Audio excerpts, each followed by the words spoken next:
Hello everyone, nandito po tayo ngayon sa bahay nila Ken Marquez ng Barangay Pesa, Bongabon, Nueva Ecija. Balik ko, kumustahin lang po natin yung sitwasyon niya ngayon.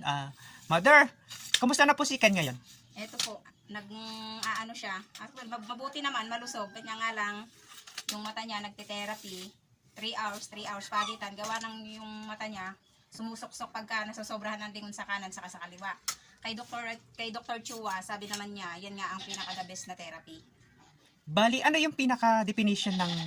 Ayan, bukod nga dyan sa mata niya, kay Dr. Angeles sa Kabanatuan sa Neurodevelopmental, meron siyang ADHD, future autism. Yun, meron nga siyang case na ganun, tapos kailangan yung therapy, tapos meron nireseta sa kanya yung doktor na gamot na pampakalma. Anya nga lang sa pagkakapos, hindi ko kaya kasi may price din naman yung gamot ng pampakalma niya. Bali hindi po siya nakakainom na regularly ng gamot. Hindi. Kailangan kasi yun, sabi ni doktora, continue tuloy-tuloy. Pag may pera nabibilan, kapag wala, hindi ko siya nabibilan, nahihinto. Yung pampakalma kasi 30 pieces, mapatak din siya ng 2.5. Medyo mataas nga din po pala yung presyo. 30 pieces, continue pa, buwan-buwan. Kung mabibilan ko naman, ala na, hindi na kaya ng budget. Na estudyante pa ako, nag-aaral din siya SPED. Hindi naman nga rin siya kapag-aaral sa regular.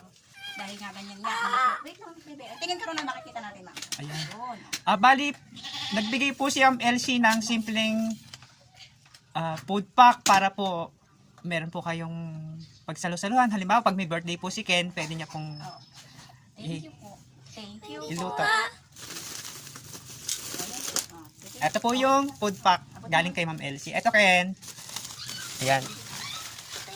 Ayan, nag-thank you po si Ken kay Ma'am LC kasi tuloy-tuloy po yung pagbigay niya ng tulong sa mga kapwa nating Pilipino na nangangailangan. Ayan. Thank you, Ken. Thank you. Ken, kaya lang hindi po kasi siya makausap Talaga po kasi ng hyper siya. one by one. Hyper po masyado. Kaya pag, ayan o, titingnan niya daw yung ano. Mamaya anak, halika. Ayan. Dito mo makikita, mamaya papanoodin mo. Ayan. Medyo malikat po talaga siya. Di paano po pag ganyan siya sa school? Ano, yung teacher kaya naman siyang Handle. sa SPED. Kaya silang i-manobra dun sa SPED, sa central. Ayan na. Ano na lang, mangyayari dyan, i-edit mo na lang, bes. Ayan na. Si Kuya. Magsiselfie ka? Punta ka dito sa harap para makita ka ni Ma'am LC. Ayan. Ayan po si Ken.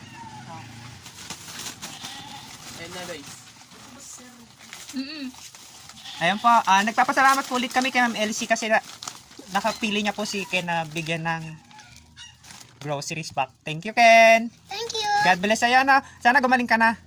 Ayan po si Ken. Nasugat kasi ako eh. Asa isugat mo? Ito. Malikot ka kasi. Patingin. Ayun. Malikot siya eh. Saan nasugat? Ito sa pinto. Ay, sa pinto. Po kasi, Ayan. Ikakat na natin na. kasi ano muna lang yung iba.